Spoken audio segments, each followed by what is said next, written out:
તો હેલો મિત્રો, સ્વાગત છે મારા નવા વ્લોગમાં. તો મારા જોડે પણ સૂરજ પણ આવી ગયો છે. તમે જોઈ શકો મારો ફ્રેન્ડ. તો સૂરજ જોઈ શકો છો સ્કૂલની તૈયારી કરે છે, કેમ કે સ્કૂલનો ટાઈમ થવા આવ્યો છે અને આપણે અત્યારે વ્લોગ સ્ટાર્ટ કર્યો છે. તો મિત્રો વ્લોગ આપણા ડેલી આવશે, તો વ્લોગમાં સપોર્ટ કરજો. તો મિત્રો જોઈ શકો તો અત્યારે અમે ધાબા ઉપર છે, કેમ કે વરસાદના લીધે અમે બહાર જઈ નહીં શકતા, બહાર વ્લોગ બનાવી નહીં શકતા. તો મિત્રો હું તમને કંઈક બતાડું. જોઈ શકો છો અમારી ખેતી પર તમને બતાવીશ. તો જોઈ શકો છો મિત્રો અમારું ઘર છે. આ નીચે છે એક દૂધી અને ગલકી કરી છે. આ સામે મળવો દેખાય દૂધીનો પણ છે. તો મિત્રો જોઈ શકો છો દૂધી અને ચારી. મિત્રો જોઈ શકો છો ચાફે ખેતર છે, તો તમે જોઈ શકો છો.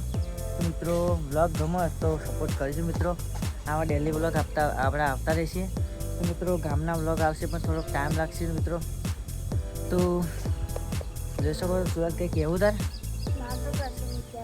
સુરતના લાગા વીતા હોય એટલે સુરત નક્કી વગરનું નિહાલ જાય તો જાય, કેમ કે પેટમાં એને વીતા છે, ઉભરા ચઢે છે. દઈ જાઓ શું પ્રોબ્લેમ ખબર નહીં, દવાખાને જઈશું એટલે ખબર પડી છે.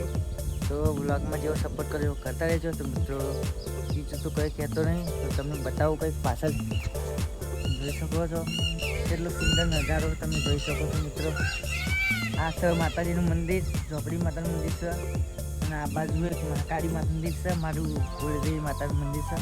આ મહાકાળી માતાનું મંદિર છે. તો મિત્રો નેક્સ્ટ વ્લોગમાં આપણે બધું બતાવીશું.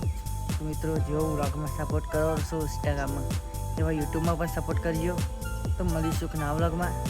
જેવો સપોર્ટ કર્યો એવો કરતા રહેજો. લાઈક કરજો, શેર કરજો, ફોલો કરજો. જય માતાજી.